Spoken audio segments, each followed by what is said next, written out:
How we doing, everybody? Out of the theater reaction for Disney's Haunted Mansion. So I don't know if this movie was really made for me or not. I think it was more made for younger people, families, that kind of thing. I don't know. It's kind of really a mixed bag for me. I mean, some of the acting was decent. I think that the main actor, the guy who played Ben, Lakeith Stanfield, I think his name is, from Atlanta. That's the name of the show, not the place. I thought he was a standout. I thought he was really good. Of course, I worked with Tiffany Haddish before anybody had ever seen her before. I heard she got a little bit uppity, since she became famous. But and then there's obviously Rosario Dawson. It was good to see Marilu Henner for about 5 seconds.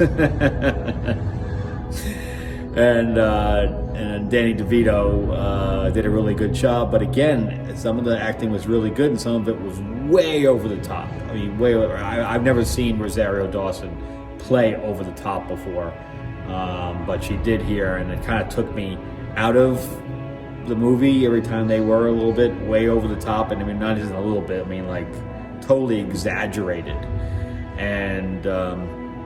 I thought that the sets were really good. Of course, the sets matched the Disney theme park ride, but the costumes, I am sure the costumes were a choice, but I did not understand it, and some of it took me completely out, especially for Travis, which is the name of the young boy.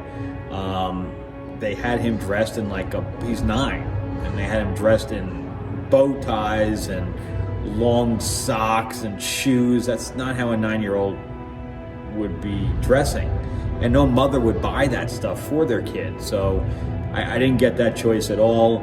It was supposed to take a place in New Orleans, so Ben's character looked pretty good a lot of times. I didn't really like the wife beater stuff that he had on a lot of times, but the suits he wore with the hat and the sunglasses was really good. And Owen Wilson, was dressed as a priest the entire time, fine. But also Rosario Dawson had this big locket on, or whatever she had on her necklace, and it always distracted me. It took me completely away from her face to look at this big shiny thing that she had around her neck. I didn't get any of that, and Tiffany Haddish always had this big headpiece on. Jamie Lee Curtis's headpiece was fine. Of course, she looked good in the ball, and they did a lot of good stuff with the makeup, making it look like the theme park ride. But yeah, so it was all these really. The peaks were kind of good, and then the valleys were really bad. So that's why I don't think it was made for me, because I have way too many criticisms on this film, and the plot was okay. The villain, Jared Leto, I don't know if he just voiced it or I don't know. It looked like CGI to me. But the villain was kind of cool looking, the Hatbox Ghost. And again, a lot of the throwbacks to the theme park, ride are really, really good. But overall, I have to give this thing like a 4 out of 10, and it wasn't really very good.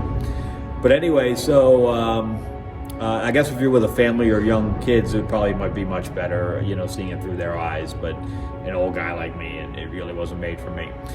But that's it for me. But thank you very much for watching. If you're watching this on YouTube, please like and subscribe.